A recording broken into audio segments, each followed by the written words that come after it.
sebetulnya mimpinya teman-teman serikat buruh ini tentang buruh Indonesia yang sejahtera itu apa sih gitu? Yang dicita-citakan oleh buruh itu apa?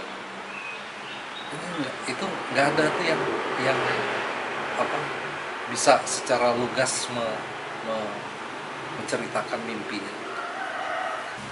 Ya apalagi waktu itu konteksnya ribut-ribut Omnibus Law ya, yang paling menonjol waktu itu kan isu soal bagian undang-undang ketenagakerjaan ya. Tetapi ketika saya ngobrol, tanya dengan beberapa teman serikat, ya sulit mereka sebetulnya membayangkan. Karena apa? Karena dari tahun ke tahun yang melulu mereka persoalkan, angkat ke permukaan, itu kan persoalan-persoalan yang menyangkut kepentingan jangka pendek gitu. Terperangkap dalam urusan-urusan yang jangka pendek gitu.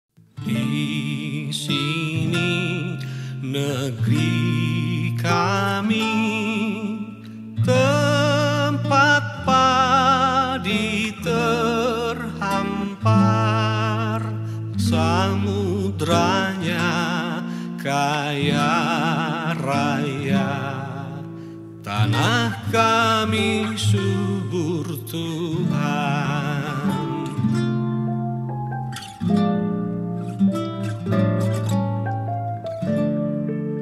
Itu ada problem nih pada persoalan kapasitas para pelaku demokrasi itu sendiri, dan lebih tajam lagi terjadi disorientasi nih. Yang saya sangat ingat itu tentang konsolidasi elit. Bukan persoalan munculnya kekuatan demos, di mana rakyat itu bukan hanya sekedar dalam persoalan kontrol populer yang disebutkan tadi, tapi bagaimana rakyat bisa mengartikulasikan kepentingannya. Kita ngomong tentang ada satu sistem yang dibangun, yang sistem itu ditentukan oleh misalnya gitu. Ada harapan nggak sih sebetulnya dalam situasi yang kayak gini? Ya harapan sih harus kita, kalaupun tidak ada ya harus kita hidupkan gitu. Mungkin bukan harapan, ada jalan keluar nggak? Ada jalan keluar, nah itu yang saya tawarkan. Bukan saya tawarkan sih sebetulnya, saya lihatlah ini ada jalan keluar yang masih mungkin kita tempuh, yaitu membangun atau menawarkan cara pandang yang berbeda terhadap demokrasi. Jadi saya sih mengajak kalau boleh saya mengajak kita semua gitu ya, untuk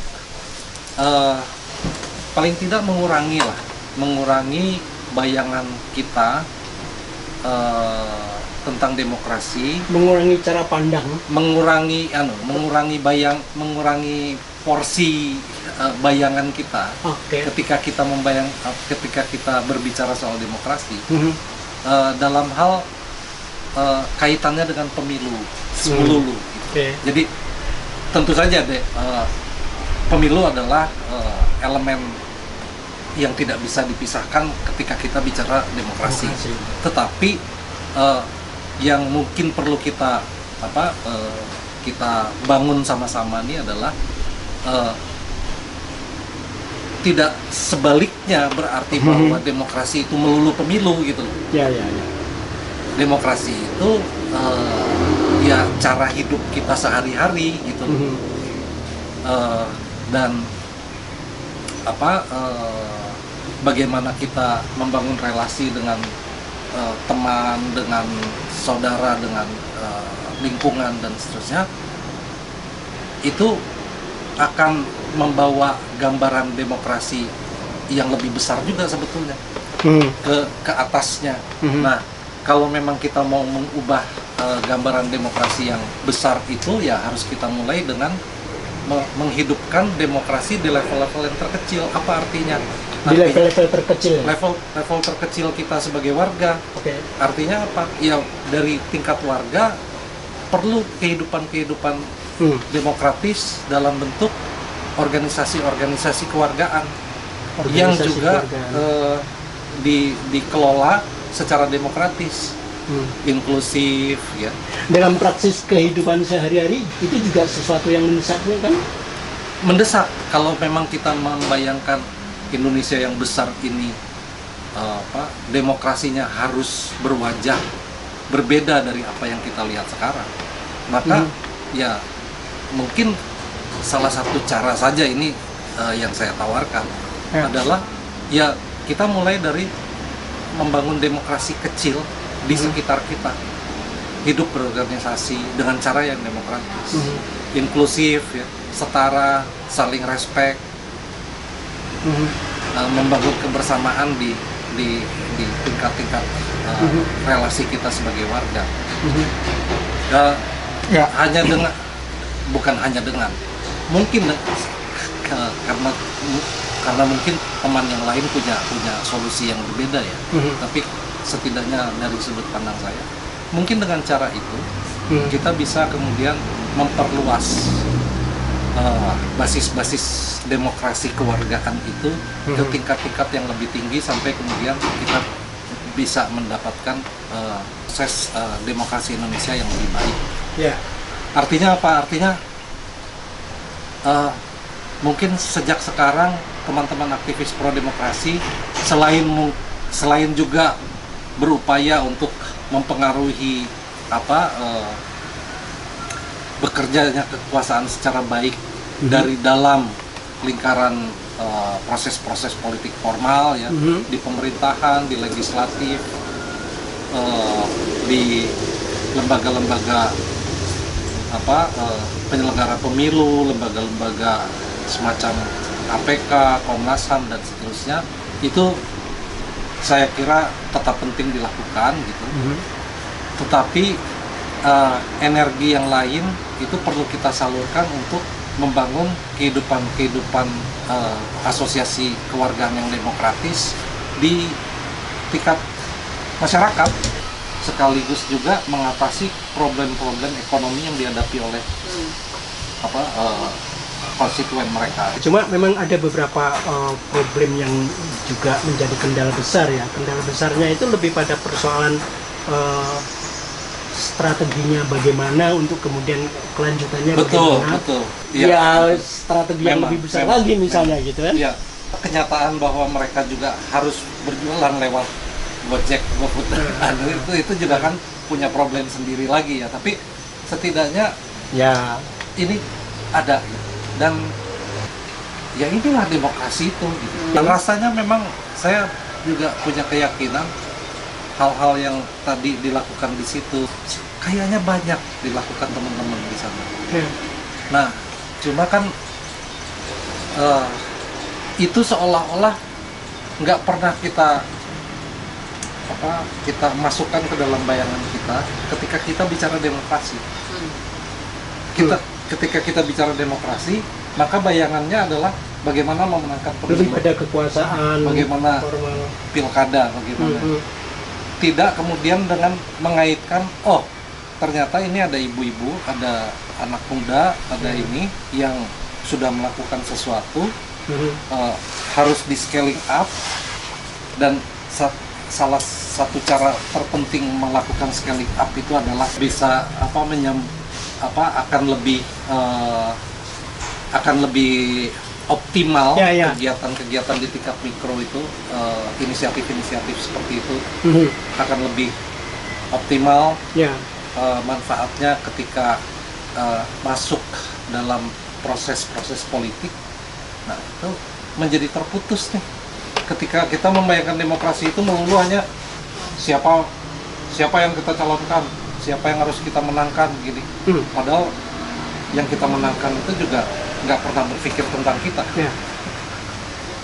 Dia berpikir tentang bagaimana dirinya menang gitu. Ya, dalam upaya dia memikirkan bagaimana dirinya menang, tentu salah satu caranya adalah menjanjikan seolah-olah kalau dia menang, dia akan mengajak kita. Politisi itu kalau memang sudah terpilih, pada saat dia terpilih, ya dia memang bukan lagi mewakili Ya, ya. siapa yang memilihnya, Ya, ya. tapi ya dia mewakili dirinya. Ada gium yang paling terkenal kalau kita bicara kekuasaan itu kan siapa? Laswell kalau saya nggak salah. Bilang kan power tends to corrupt, absolute power. Ya. Corrupt, Ya, ya. absolutely gitu. Jadi ya kekuasaan memang apa? Alamnya memang begitu. Maka kalau kemudian misalnya 2019 atau mungkin 2014 sudah mulai muncul apa namanya, pembicaraan tentang kita butuh orang baik. Nah, ya demokrasi sebetulnya juga nggak bisa menyandarkan dirinya pada keberadaan orang baik itu, karena orang baik itu kan siapa yang disebut orang baik itu? Katakanlah benar-benar ada, kita menemukan nih sosok orang baik, katakanlah seperti itu, kita menemukan sosok orang baik yang dia nggak pernah meninggalkan temannya, nggak pernah meninggalkan ini, dia punya ini. Tapi kan dia juga tidak selamanya akan menjadi orang baik di mata setiap teman-temannya. Misalnya saya ini contoh gampang-gampangan aja. Misalnya saya penggemar fotografi, hobi fotografi.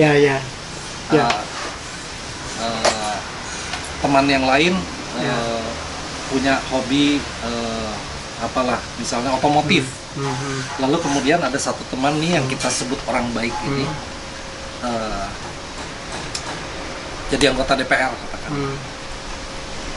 Ketika misalnya dia bicara, dia memperjuangkan harga, supaya harga beras itu murah dan seterusnya, dia bicara di sana, itu menyenangkan saya sebagai penggemar fotografi, karena beras itu murah, itu juga kepentingan saya. Teman saya yang hobinya otomotif itu juga senang. Tapi ketika misalnya dihadapkan dia pada satu titik tertentu, proses politik itu bicara soal fotografi atau soal otomotif, nah dia kan bicara bagaimana supaya harga onderdil itu murah dan seterusnya. Ketika dia bicara itu, saya kan merasa ditinggal. Ini kepentingannya tidak terakomodasi. Iya. Oh, ini udah berubah nih. Ini udah berubah nih. Dia udah, ini pasti karena dia duduk di kursi DPR, dia buta. Dia hanya mementingkan. Nah, itu kan problematik, bukan saja kita menjadi tidak percaya sama teman sendiri yang duduk di sana, tetapi saya dengan teman saya yang tadinya juga sahabat, itu juga kan, wah ini gara-gara lo nih undang-undang itu berpihak ke situ, sementara gua nggak dipikirin, jadi bermusuhan kita. Maka persoalannya bukan persoalan apakah demokrasi kita itu sangat sedikit diisi oleh orang baik, karena bayangkan aja, kalaupun kita bisa mengumpulkan 500 orang baik yang benar-benar baik, tapi kan baik menurut siapa? Di mana diri seorang pemimpin? Di mana diri seorang pemimpin? Di mana diri seorang pemimpin? Di mana diri seorang pemimpin? Hati. Hari di luar isi, dengan engkau biasa. Hari di luar isi, dengan engkau biasa.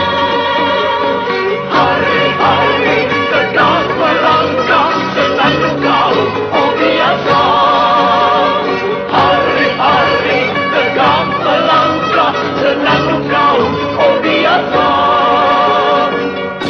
Bagaimana Bung cara mengadopsi katakanlah nilai-nilai demokrasi tadi dalam basis-basis yang terkecil, misalnya dalam entah itu di rumah tangga, dalam satu masyarakat warga yang lingkup yang kecil. Kita jangan ngomong besar seperti yang tadi Anda bilang, kita kurangilah bayangan-bayangan besar tentang demokrasi tadi. Ya, itu kebutuhannya, membangun pengorganisasian warga secara demokratis itu kebutuhannya. Tetapi fokus saya ini kan pada aktivisnya ini juga. Yang saya bilang kapasitas politiknya menyimpang itu kan aktivisnya. Ya. Nah,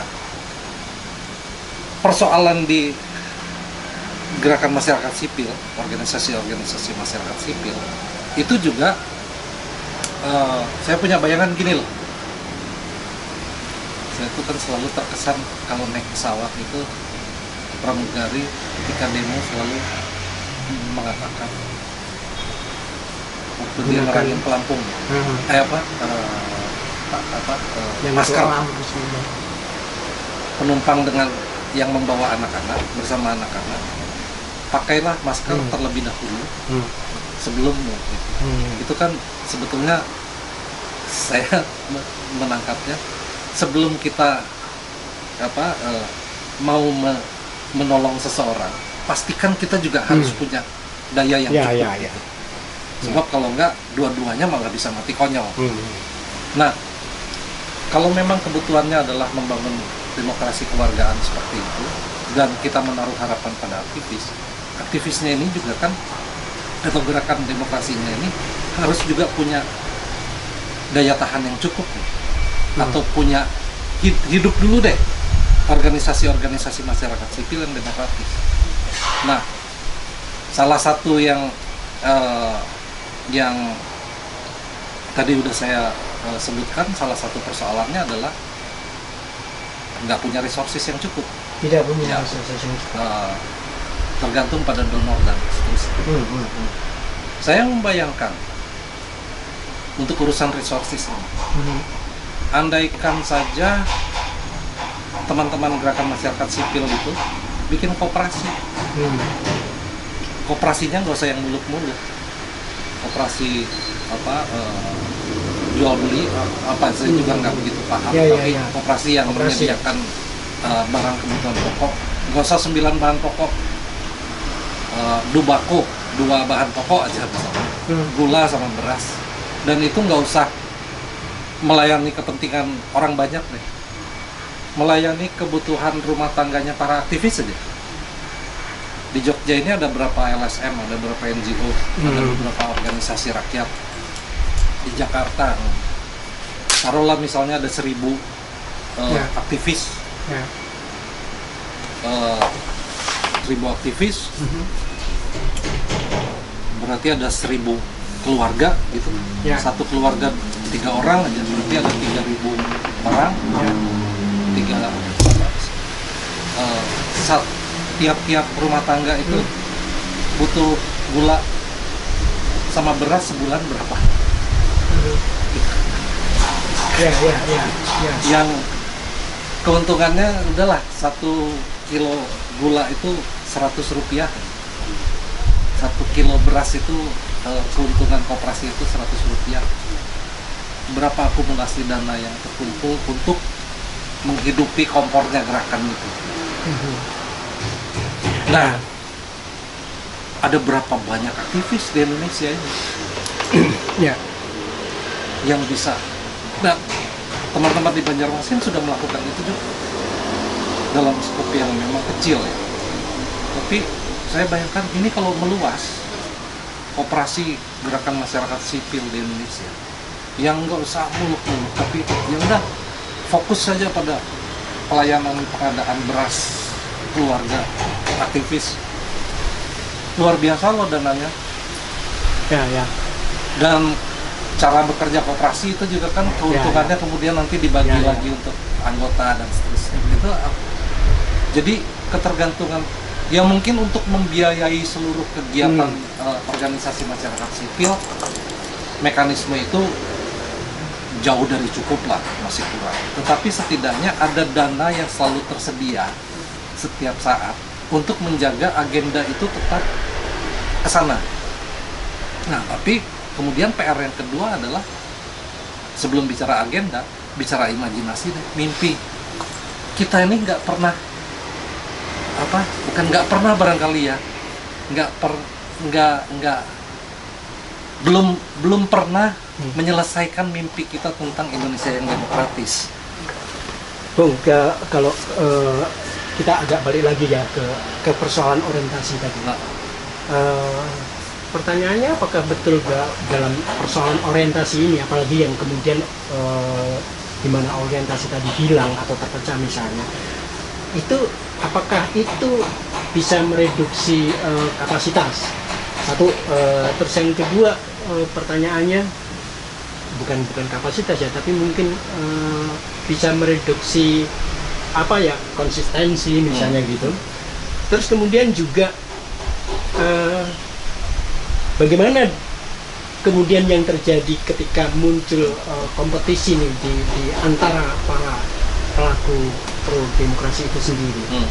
Kompetisi yang kemudian pada akhirnya juga menimbulkan persoalan konflik kepentingan. Betul. Itu juga yang saya temukan. Karena saya lupa satu hal. Apa yang saya tesiskan itu kan kapasitas politik kolektif. Kapasitas politik kolektif ya. Jadi kapasitas aktivis Prodem sebagai sebuah collectivity. Ya. Sebab kalau bicara kapasitas politik individual, teman-teman itu banyak yang jauh lebih dari cukup gitu loh. Lebih dari cukup. Ya. Tapi kan itu individu. Ya. Sementara ya balik lagi ke tadi apa kita bicara demokrasi itu membayangkan sebuah collectivity. Ya. Ini nggak nyambung. Disitulah letak disorientasinya. Ya kurang apa misalnya teman-teman yang selama ini berjibaku pemilu. Luar biasa yang mereka sudah lakukan. Apalagi yang kurang. Ya. Mereka sangat aktif terlibat dalam perancangan pemilu yang lebih baik, belajar dari pemilu yang lalu, kurangnya apa nih? Maka pemilu besok kita harus begini-begini. Kurang apa? Tapi pada saat yang bersamaan, sebagian aktivis itu justru bilang alah pemilu, golput wae. Nah ini kan artinya collectivity kita di mana gitu? Masing-masing tanpa harus memandang benar dan salah, tetapi masing-masing itu juga punya pembenarannya masing-masing gitu. Karena agenda masing-masing. Karena imajinasinya berbeda. Maka agendanya pun berbeda. Ya. Dan karena itu kemudian collectivity itu nggak pernah terbangun. Ya. Muncullah fragmentasi. Oke. Ya. Demokrasi dengan demokratisasi itu kan saling terkait. Tapi bagaimana antara pemahaman demokrasi dengan demokratisasi itu menjadi sesuatu yang bisa berlawanan? Berlawanan dengan alasan masing-masing, dengan argumentasi masing-masing ya. Argumentasi itu kan juga bagian dari proyeksi mereka tentang kepentingan mereka, yang kemudian satu sama lain memunculkan konflik dengan imajinasi yang tadi yang berbeda-beda tadi. Kita ngomong tentang demokrasi, tetapi proses demokratisasinya bisa tidak demokratis, misalnya gitu. Iya, gimana ya? Saya ingat sekali yang Anda katakan tentang konsolidasi elit nih, misalnya konsolidasi elit tetapi berwajah atau mencitrakan diri sebagai populis, yang di situ kan ada manipulasi yang muncul atas nama demokrasi. Iya, tapi kan gini, kalau istilah konsolidasi elit itu juga kan salah satu tudingan yang disampaikan oleh sebagian teman-teman aktivis. Ini para elit ini berkonsolidasi, berkomplot. Ya. Bahwa itu terjadi, ya, saya juga tidak membantahnya. Tetapi yang jadi pertanyaan saya, sebaliknya, para aktivis pernah nggak berkonsolidasi untuk merancang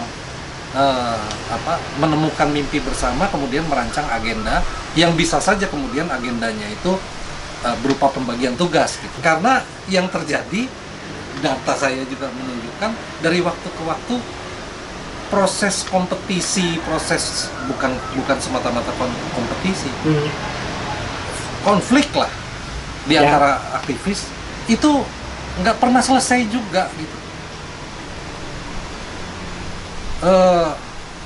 Bung, itu tragis atau Ironis biasa aja? lah. Oh, ironis. Ironis lah, karena kita tahu oligark itu bisa sekuat itu karena kita sering mengatakannya itu mereka berkomplot, Oke. ya, tetapi kita tidak melihat ke diri kita, oh ternyata kita kalah karena kita tidak pernah berkomplot. Ya. Kenapa nggak pernah berkomplot itu tadi? Karena barangkali ya, mudah-mudahan sih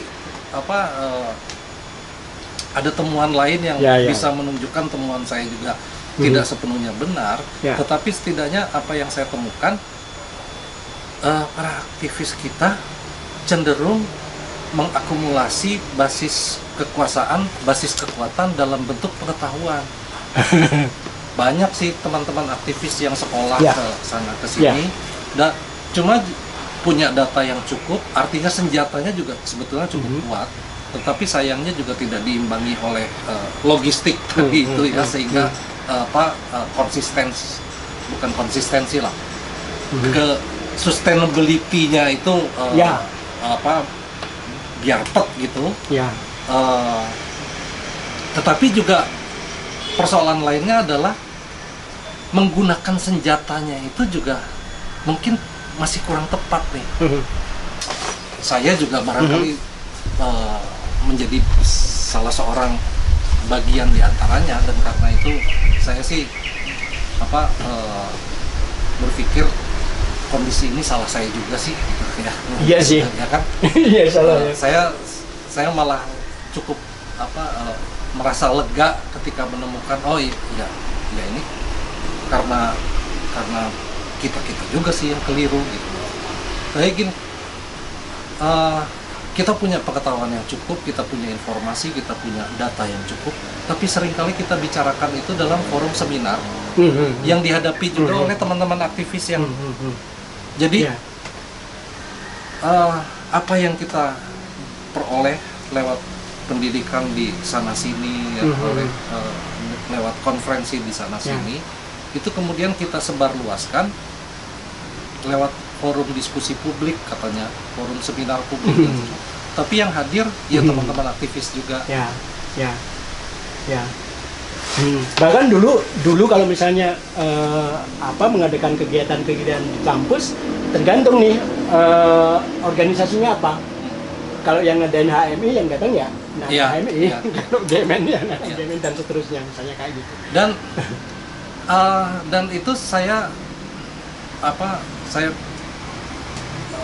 lihat memang bukan perkara yang mudah loh sebetulnya. Bukan menularkan ya, menggunakan senjata kita berupa pengetahuan itu untuk agar efektif gitu ya. Bagaimana itu ditransformasikan menjadi kekuatan yang real, itu bukan pekerjaan yang mudah. Terus terang ini aja kan dari tadi kita ngobrol, saya sebetulnya punya kesulitan gitu untuk bagaimana membahasakannya gitu. Itu kan itu ada problem komunikasi, dan sebagainya. Belum lagi bagaimana kita berbicara dengan teman saudara-saudara yang ada bagaimana itu menjadi sesuatu yang real, bisa dipahami, nyata, bisa dipahami bersama. Bukan sesuatu yang bukan abstrak. sesuatu yang mudah. Tetapi, ini saya juga berusaha menanamkan ke diri saya sejak lama ya. Tetapi kalau kita melihat sesuatu itu sulit, sesuatu itu butuh kerja keras, sesuatu itu kompleks ya, sesuatu itu butuh stamina yang panjang. Ya artinya apa? Artinya kita harus melakukannya sekarang. Bung, maaf, Anda ini aktivis medsos bukan? Saya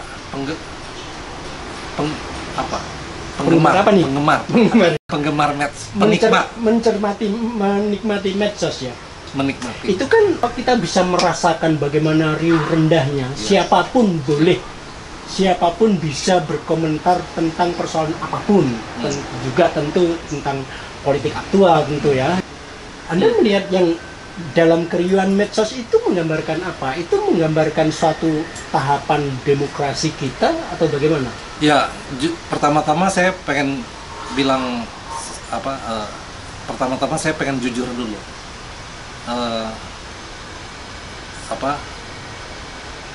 Saya ya walaupun pengguna gitu ya, penikmat gitu, tapi sebetulnya saya ngaku aja mungkin karena usia ya. Mungkin karena usia, sebetulnya saya nggak paham. Tidak begitu. Nggak paham. Makanya udahlah saya Generasi analog ini. generasi analog gitu. Tetapi bahwa itu adalah fenomena yang real, yang ada kok di depan kita gitu ya. Dan itu juga mempengaruhi kehidupan kita. Iya. Tapi ya itu tadi saya nggak begitu paham apa yang berlangsung. Ada satu studi yang dilakukan oleh teman-teman Public Virtue. Public Virtue ya, Public Virtue. Usman Hamid, Okay. Priyono dan kawan-kawan.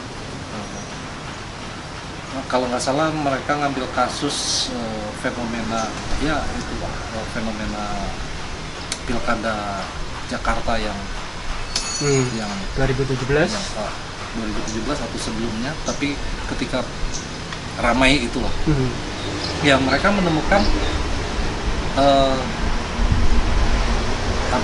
demos juga, problem demos yang kita lihat, yang kita hadapi di dunia nyata, itu juga ternyata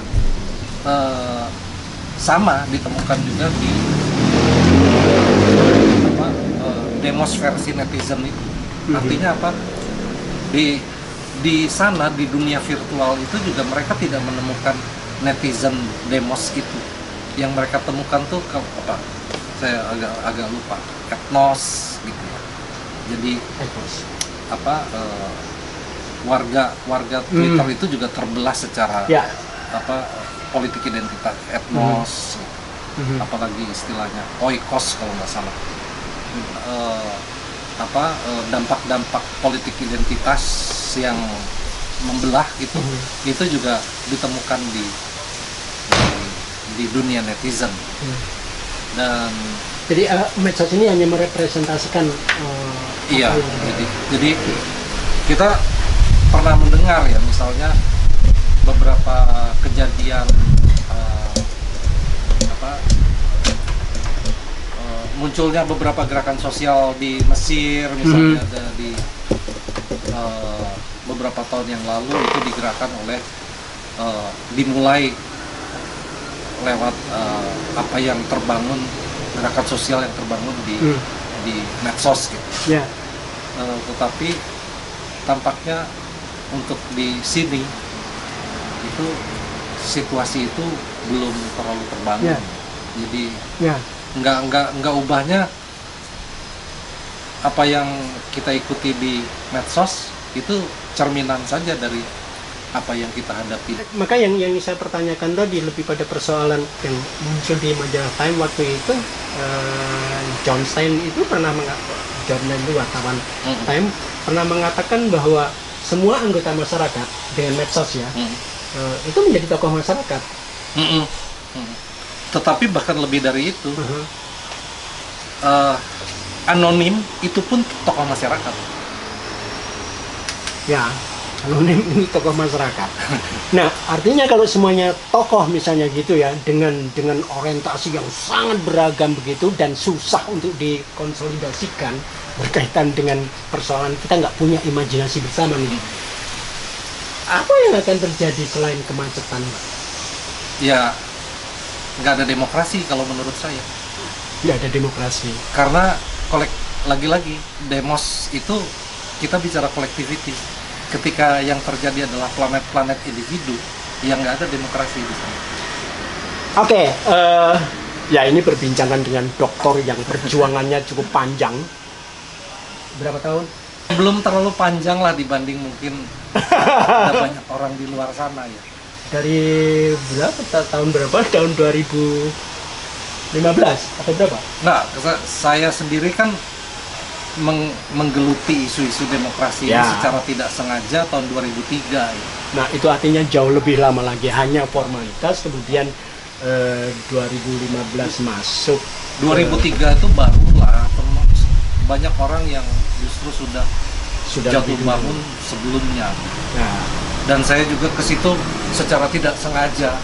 Hanya kebetulan aja ketemu guru yang terus terang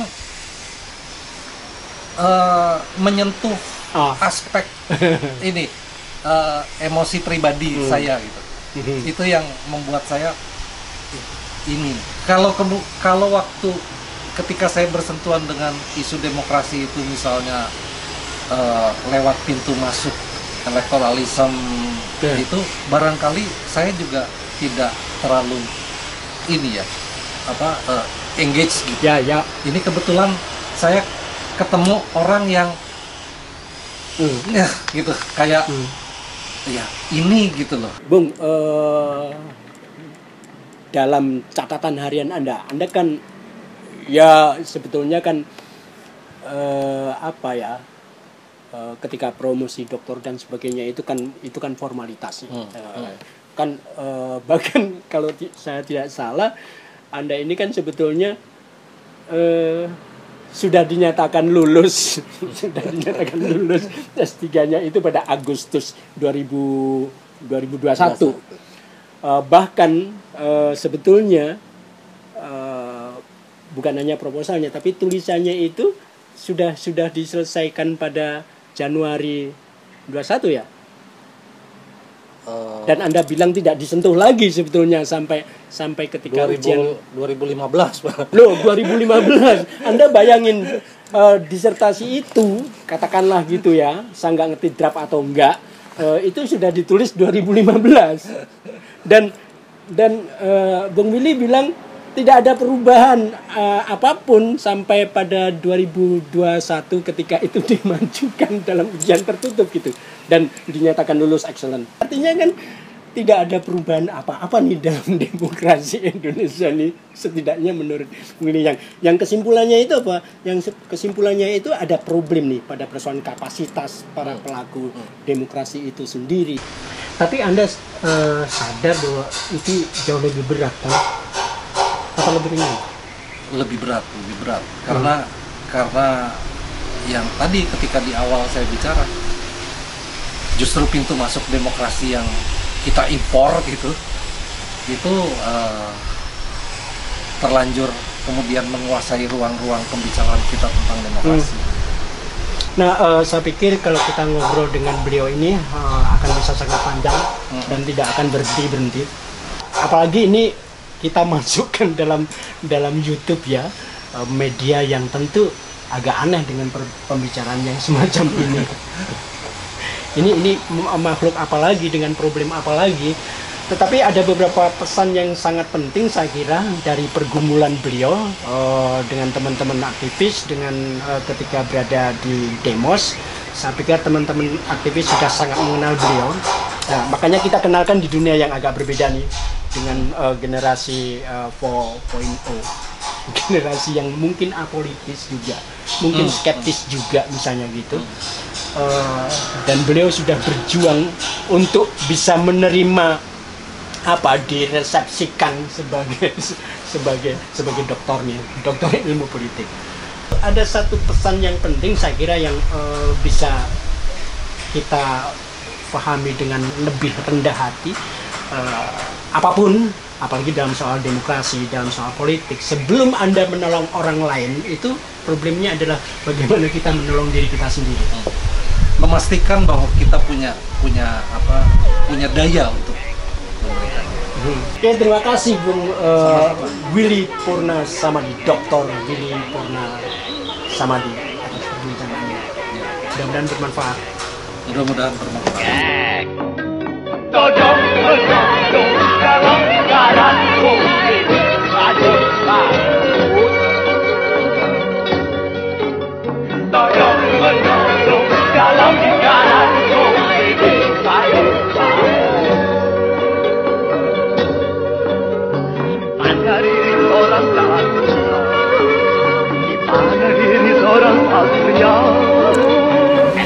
hari tak perlu kau jawab.